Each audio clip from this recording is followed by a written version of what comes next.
বিলখন 2019 চনত নাগৰিকত্ব সংশোধনী আইনলৈ ৰূপান্তৰ কৰিছিলে যোৱা 2019 চনৰ 11 ডিচেম্বৰ তাৰিখে আৰু এই দিনটোতে অসমৰ প্ৰতিজন অসমীয়াই প্ৰতিবাদ কৰিছিলে যে আমাক নালাগে কিন্তু ৰজাঘৰে ৰাইজৰ কথা নুশুনিলে আৰু সেই আইনখন প্ৰযোজ্য কৰিলে আৰু বিদেশীক স্বদেশী কৰা তেওঁলোকৰ যি পৰিকল্পনা সেই পৰিকল্পনা সাৰ্থক কৰিলে আৰু সেই আইনখন আনোতে যেতিয়া আইনখন ইয়াত গৃহীত কৰিছিল সেই সময়ত অসমৰ প্ৰতিজন মানুহে প্ৰতিবাদ কৰিছিল ৰাজপথলৈ ওলাই আহিছিল আৰু সেই ৰাজপথলৈ ওলাই আহোঁতে সেই ৰজাঘৰৰ ভেৰণীয়াসকলেই অসমৰ 5জনকৈ তেজাল যুৱকক গুলীয়াই হত্যা কৰিছিল আৰু সেই 5জন শ্বহীদ হ'ল। আজি অসমৰ বিভিন্ন দল সংগঠনে সেই 5জনক শ্বহীদ ঘোষণা কৰিলে যদিও ৰজাঘৰে কিন্তু আজি তাৰিখলৈকে সেই 5জনক অৱহেলিত কৰি ৰাখিলে। যোৱাকালি গোটেই সমগ্ৰ অসমত ৰজাঘৰে যি শ্বহীদসকলক 860জন শ্বহীদক স্মৰণ কৰিলে এই আদৰণীয় পদক্ষেপ সমান্তৰালভাৱে কিন্তু আমাৰ পৰিলক্ষিত নহ'ল যে সেই শ্বহীদক স্মৰণ কৰা। গতিকে আমি আজি প্ৰতিবাদস্থলীৰ পৰা অসম জাতীয়তাবাদী যুৱ ছাত্ৰ পৰিষদ কেন্দ্ৰীয় সমিতিৰ আহ্বান মৰ্মে আজি সমগ্ৰ অসমৰ লগতে যোৰহাট জিলাতো আমি এটা প্ৰতিবাদী কাৰ্যসূচীত ৰূপায়ণ কৰিছোঁ।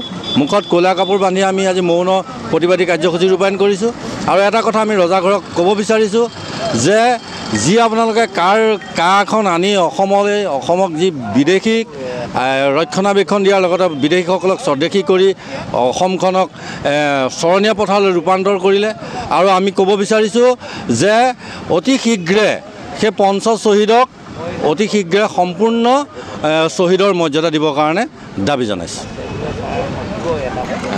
2019 চনৰ আজিৰ দিনটোতে অসমৰ জাতীয় জীৱনক আচলতে কলুষিত কৰা এটা সিদ্ধান্ত গ্ৰহণ কৰা হৈছিলে। সংসদত নাগৰিকত্ব সংশোধনী বিধেয়কখনক সেইদিনাখন আইনলৈ ৰূপান্তৰিত কৰা হৈছিলে আৰু তাৰ পাছতেই সমগ্ৰ অসম জুৰি আচলতে গণপ্ৰতিবাদৰ সৃষ্টি হৈছিলে। সেই গণপ্ৰতিবাদত অংশগ্ৰহণ কৰা 5জনকৈ তেজাল অসমীয়া যুৱকে চৰকাৰী বাহিনীৰ নৃশংসতাৰ বলি হৈ তেওঁলোকে প্ৰাণ বিসৰ্জন দিবলগীয়া হৈছিলে। অনানুষ্ঠানিকভাৱে বিভিন্ন দল সংগঠনে তেওঁলোকক শ্বহীদৰ মৰ্যাদা ইতিমধ্যে দিছে। আমি অসম জাতীয়তাবাদী যুৱ ছাত্ৰ পৰিষদে তেখেতসকলৰ স্মৃতি প্ৰত্যেক বছৰে ৰোমন্থন কৰি আহিছোঁ। তেওঁলোকৰ স্মৃতি যুগমীয়া কৰিবৰ কাৰণে বিভিন্ন ধৰণৰ কাৰ্যসূচী ৰূপায়ণ কৰি আহিছোঁ। কিন্তু আজিৰ মুহূৰ্তত আমাৰ আটাইতকৈ ডাঙৰ প্ৰশ্ন হ'ল যে যি সময়ত কালি চৰকাৰীভাৱে অসম আন্দোলনৰ 860গৰাকী শ্বহীদক শ্ৰদ্ধা জ্ঞাপন কৰা হৈছে, তেওঁলোকৰ পৰিয়ালক সন্মান যচা হৈছে, সেই সময়তে কিন্তু এই 5জন শ্বহীদৰ পৰিয়াল উপেক্ষিত হৈ থাকি গৈছে। তেওঁলোকে আজিৰ তাৰিখলৈকে চৰকাৰী স্বীকৃতি লাভ কৰিবলৈ সক্ষম হোৱা নাই।